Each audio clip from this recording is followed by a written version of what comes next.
కానీ మా తమ్ముడి పరిస్థితి ఏమవుతుందో అనే బాధలో ఉన్నాం. వాడు త్వరగా కోలుకొని రావాలనే ఆత్రంలో ఉన్నాము. ఈ సమయంలో కంప్లైంట్లు, కేసులు అని మీ చుట్టూ మేం తిరగలేము. దయచేసి మేమున్న పరిస్థితిని అర్థం చేసుకోండి. మా నాన్న చేసిన పనిని క్షమించేసి వదిలేయండి. కావాలంటే అన్నీ సర్దుకున్నాక నిజ నిజాలు తెలుసుకోవడానికి, కేసు పెట్టడానికి మేం పోలీస్ స్టేషన్కి వస్తాము. ఇప్పుడు మాత్రం దయచేసి వెళ్ళిపోండి సార్. చూడండి మహేంద్ర గారు, ఈ విషయం గురించి మీ ఫ్యామిలీ మెంబర్స్లోనే ఒక యూనిటీ లేదు. ఏం చేయాలనే దాని మీద క్లారిటీ లేదు. అలాంటప్పుడు మేం కూడా ఏం చేయలేం. ఇక మేము వెళ్ళొస్తాం. పదండి.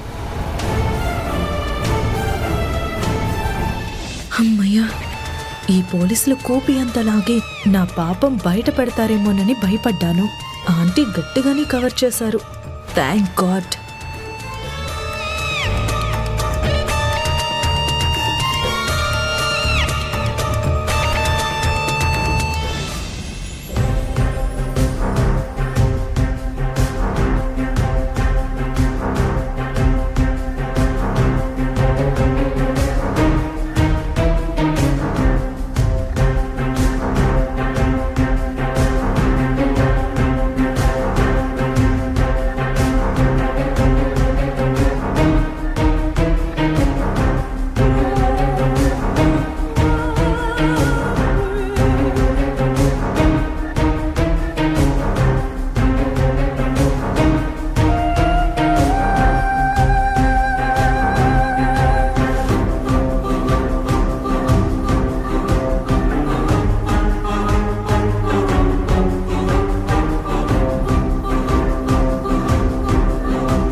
సరికి ఇప్పుడు ఎలా ఉంది? ఆయన కళ్ళు తెరిచారా? ఇంకేం ప్రమాదం లేదు కదా? అమ్మా, ఇన్ని ప్రశ్నలు అడిగితే నేను ఎలా సమాధానం చెప్పాలి? నిలవేణి, ఒక్క నిమిషం అమ్మా. మీరు చెప్పండి డాక్టర్, ఇప్పుడు మా తారక్ ఎలా ఉంది? మీ అందరి ప్రేమ అతన్ని బ్రతికించింది.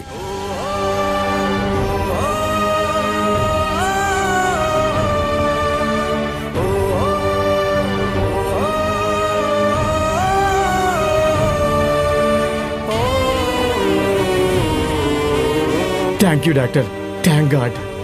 He's out of danger.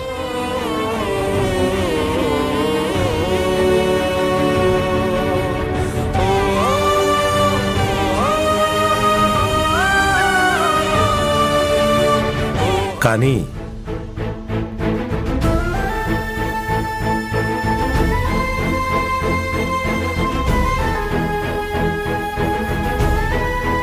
కానీ ఆయన ఆపారేంటి డాక్టర్?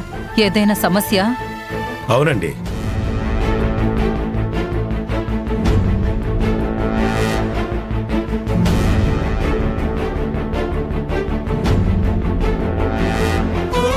అదేంటి డాక్టర్? ప్రస్తుతం మీ అబ్బాయి కోలుకున్నాడు, కానీ బహుశా కొంతకాలం సరిగ్గా నడవలేకపోవచ్చు.